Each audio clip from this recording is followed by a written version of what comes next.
The American dream tells us that we all have the same chance at making it big, at being a success. But is that true?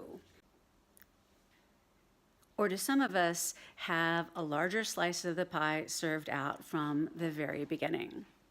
A concept that will help you think about this is sociocultural accumulated disadvantage or advantage.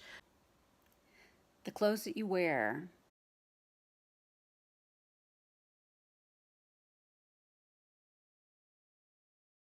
this is a concept brought out by Zuleica Guerra Romay. She's a Cuban theorist and writer with a lot of credentials. She has her PhD. She was the head of a national, very important institute, the Institute of the Book. So she ran the International Book Fair, and her opinion is sought at all levels of government in Cuba.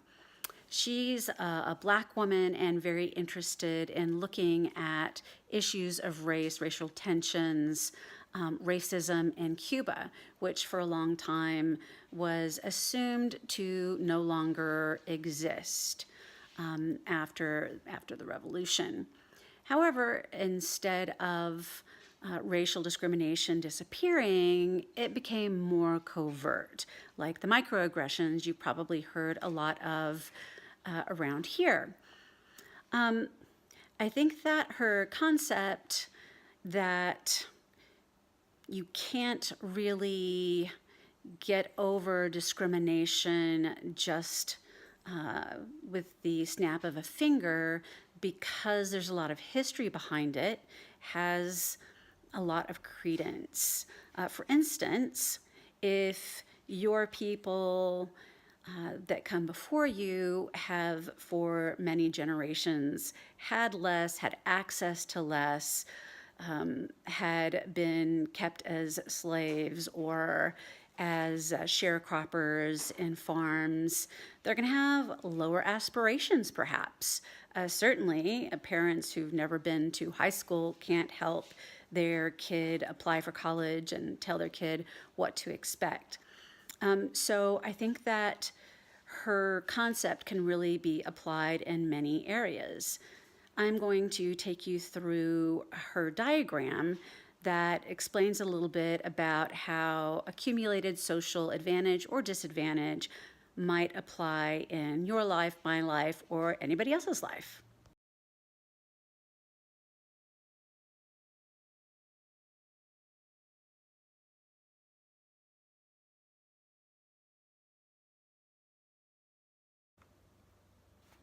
Now I'm going to take you through this diagram that I translated from Guerra Romay, and to which I've added a little bit of the explanatory material that she then includes later on in subsequent paragraphs. So she starts off specifying that your family of origin is going to make a big difference in what kind of capital you have. Of course, you're probably aware of economic capital, so the things that you can buy, your clothing, your home. If you have a lot of accumulated economic capital, your family may have vacation homes and multiple cars, and you may have designer clothes and things like that.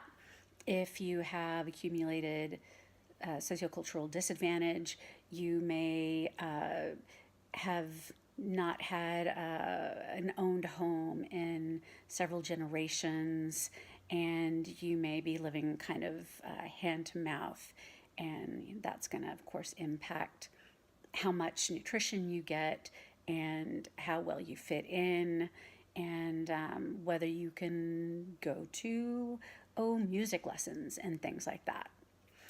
Social capital is another inheritance from your family. Whereas we can garner our own social capital when you have accumulated social capital over the generations, then due to your family of origin or whoever you grew up with, you probably have a lot of family connections in universities, industry, They can help you on the job market. They can help you in a lot of different ways. If you don't have any of that, then you are not at the same level of potential success, or at least you don't have these things as a given. You have to work an awful lot harder if you're even able to meet the sort of people that some of the dominant elite already know from the get-go. Then you have cultural capital. And this is the richness of how people from your particular demographic group celebrate, celebrate holidays, what kind of values you have, how you express yourself, how you perceive others, and then attitudes around different things such as education, welfare, etc. That's going to really make a big impact on where you fit in and where you don't. Because if you're used to,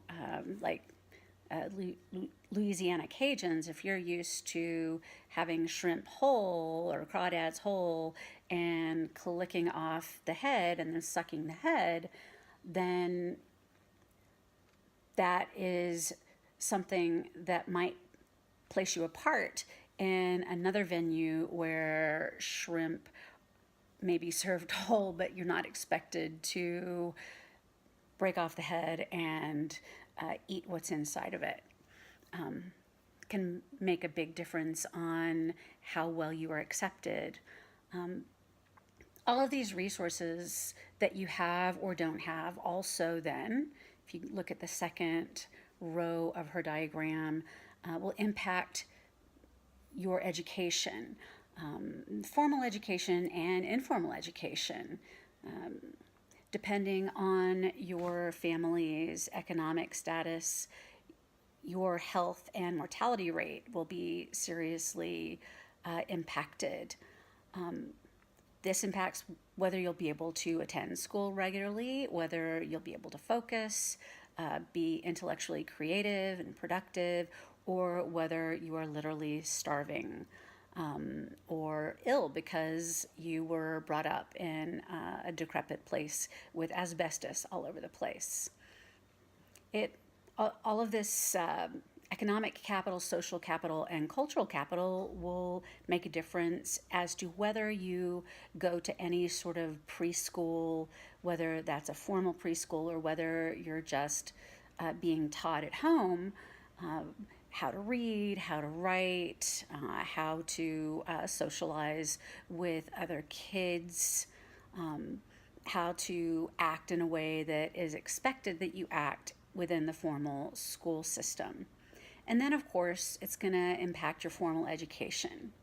Can your parents or grandparents support you academically and guide you socially in this new environment? What kind of school are you going to go to? Is it going to be a private school, public, something that is preparatory for college? Will it have resources? Will it have technology in the classrooms? Will you personally have tutors to help you with your schoolwork? And are you going to have the time, encouragement, and environment to study efficiently and do your homework? Or are you expected to babysit your brothers or sisters or cousins because that's needed because everybody else in the family is working?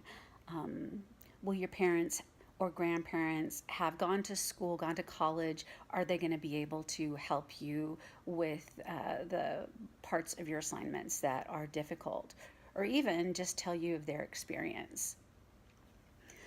Then your education, along with the other, the preceding sorts of capital that you have either accumulated or have not accumulated in your family, will really influence your ability to maintain your social status or improve your socioeconomic status.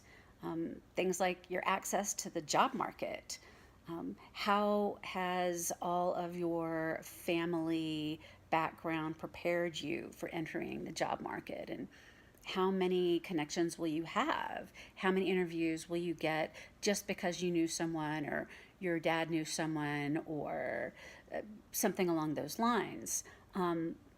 How well will you fit in that environment? Will you have a glass ceiling that nobody tells you why, but it's because of your laughter being a little bit too loud? That's happened to me some.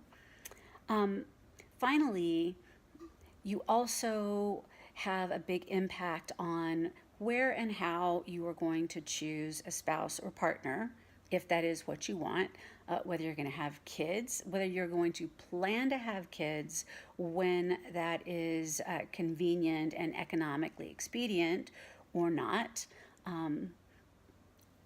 Whether you have good models for relationships is going to have an impact. If both of your parents or whoever you grew up with were working or were fighting, that's going to have an impact. Will your skills and your choices around your primary relationship and children and job, will they impact your self-esteem in a positive way and a negative way? How are they going to impact the social support system that you have around you? And how are they going to impact your stress levels? All of that ends up, of course, saying everything about where you end up with your final level of socioeconomic status, power, and privilege. You just don't have the same opportunity if you are brought up in a lower socioeconomic status. Your family doesn't have enough to provide physically. Your family can't smooth your way in the education world and the job world.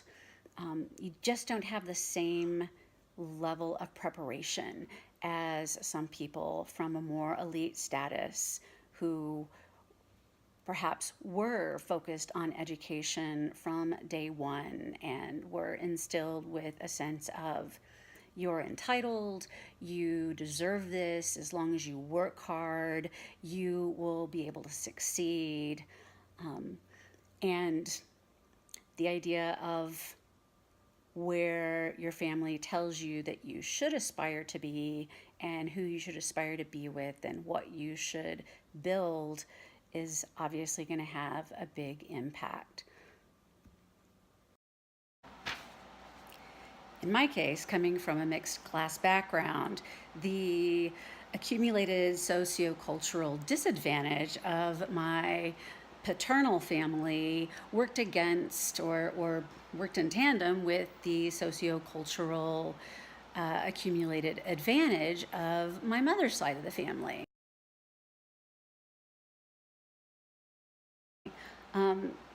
My dad's family literally were hillbillies. He was the oldest of 10. He grew up in abject poverty. And when I hung out with family members from that side of the family, my grandma, my cousins, my aunts and uncles, I experienced a very, very different sort of behavior. I heard different cultural values. I was surrounded with a different set of expectations and educational aspirations than when I hung out with my mom's family. I'd say that from my dad's side of the family, I ended up getting some social behaviors that were not very acceptable when I went into the professional class, including how loudly I laugh, my tone of voice, and my comfort level with various behaviors at the dinner table, or even how comfortable I am or not with talking to people that I don't know. Maybe some of that inherent mistrust of others from the hillbilly enclave ended up impacting me there. On my mom's side, however, she was brought up middle class. Both of my grandparents on that side went to college, whereas, well, on the other side of the family, my grandma didn't go past third grade, and my aunts and uncles, some of them graduated from high school and some of them didn't. My dad actually did not before he went to college. But my mom's parents even were encouraged by their parents who had middle class aspirations, even though they were not well off. And so my mom learned a lot about etiquette and table manners, and she started instilling that in us at an early age, even though my dad would blatantly do things differently and talk about how some of the things that our mom wanted us to do were ridiculous and we didn't have to do that. So I grew up with some sense of what would be expected of me in middle class and professional environments, and also a big sense that those rules didn't matter, they were superficial, and I shouldn't worry about that so much. Sometimes that's been a good thing, and sometimes it's not been the best thing. Certainly when I was at a private school on scholarship, the only one on scholarship, I did not know how to act with those other kids, and we did not have very much in common. They were pretty scornful of my clothes and the vehicle my dad picked me up in. But, well, I guess by that time I could have said at least we had a vehicle, even if it was 3 tones of primer. So on the one hand, I still sometimes feel like a fraud when I'm in a situation with people that are of a higher class, or even in the class that I've end up working my way into. I was able to succeed so, well, relatively easy in the educational venue because both of my parents had been to college, and they actually did bring me up to read and really enjoy that, and to argue logically and things like that. So I had a mixed bag, but overall I consider myself pretty fortunate. How would have that been different if my dad had never left the Tennessee hills where he grew up? If I had grown up wandering around barefoot, getting parasites through my feet, eating beans and cornbread for almost all of my meals, and having the only primary, secondary school around being a one-room schoolhouse.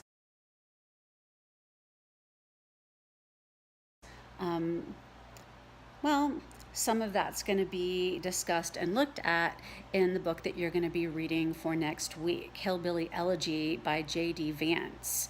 He looks at the his family history, and also he's trying to paint a picture of white working class or white poverty class. I would say that I grew up a mixture of middle class and working class, and very little of the feeling of poverty was still left, even though we did not have very much choices in food, and there were some times where I didn't really know how I was going to get my next meal. Let me say, in my mother's defense, that was only when I was living with Dad. But this book that you're going to read is really going to make you think about what are the elements of your upbringing and your family history. How do those influence where you get to, and how easy it is for you to get there. J.D. Vance in this book both celebrates and laments losing his hillbilly credentials, so to speak. having changed a lot in how he behaves, mimicking others in order to feel like he fits in. I think that you should consider that as well, the tensions, the internal tensions that he faces, as well as the external tensions as you go through that book. Don't forget about the concept of accumulated sociocultural advantage and disadvantage, because you will have a chance to write on that in week 5 of this course.